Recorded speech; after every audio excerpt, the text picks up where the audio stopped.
I was thinking about Chladni art, where you put a speaker or some sound on a plate and put sand or magnetic particles or whatever, and you create all kinds of different shapes and stuff. And we're seeing this two-dimensionally. Well, there's a three-dimensional world, and then there's a fourth-dimensional world. Now, we know for sure there's a fourth. Now, fifth, sixth, seventh, okay, that opens the door to infinite universes and da-da-da-da-da, but I'm just talking to keep things simple because I'm simple. Let's just look at the next dimension.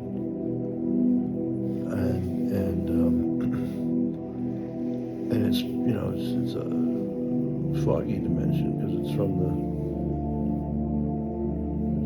Higgs field, it's from the quantum soup.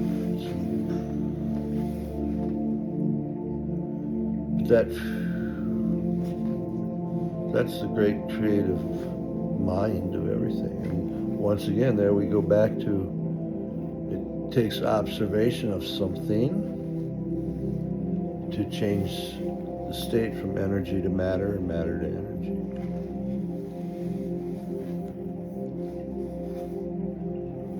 Some of my big obsessions have been the particle to wave transfer situation and what happens between that and what is actually occurring, what creates that observation. And I kind of came to that years ago, that somehow by observing these things, obviously interaction, I believe, will also do it. But observation is, if you think of a field, then if all the fields and everything are interacted, observation, which is not just seeing, but sensing, feeling, measuring, smelling, takes the wave and turns it into a part, takes the smell and turns it into something real in our noses, So I call it the barrier.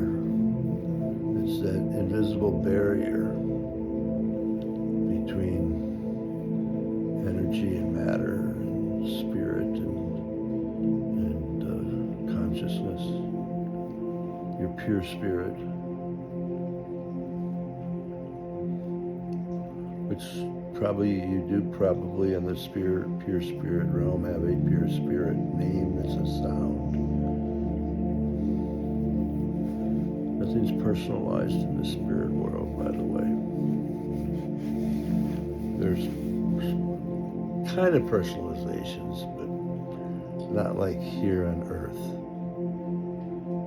where I'm me and you are you, and that's it. Well, the spirit world, you're still you in the spirit, I'm still me, but it's different. But all this for me is kind of been real soothing as I'm getting older, because I'm realizing that now all this stuff that I believed in, and then I poo-pooed, and then I rejected, and then I endorsed in spirituality and God and da-da-da-da-da, at the same time living in a scientific world. I worked in science and high tech my entire life. I've always worked in laboratories. Worked, on the cutting edge, really. And now I'm at the point where I don't have the fear, the emotional fear of death. Understanding that, okay, it's not just religious bullshit. It's not the cessation of consciousness. It is our consciousness. Whatever your name is, and my name is Ovi Thompson, that will cease. But the spirit of me, I think that's my spirit sound. Everybody has their own spirit sound. It's their vibration and stuff. But I've seen it. I've been there. Been there and look out and see me. When you do out-of-body experiences and you see yourself in relationship to the world around you. That's how I know this, and I can No, I'm seeing what's coming out with our understanding of quantum mechanics and the new discoveries and this stuff we're learning from the Hubble and the knowledge that we are gaining of the scientific world is exponentially growing. Absolutely exponentially growing.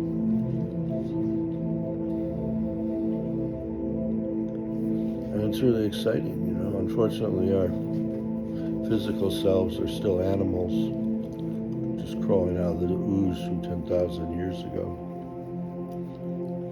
We're still the animals that just discovered fire. The human beings that discovered fire are the same exact human beings that we are now, trying to figure out what to do with AI. Same intellectual and emotional capabilities.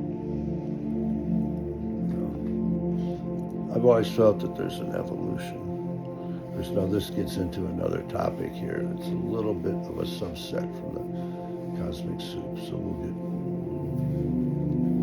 we'll cover that on another install here. So anyway,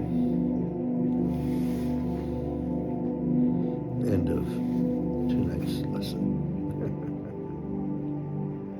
Cosmic soup, XYZT, the answer to everything.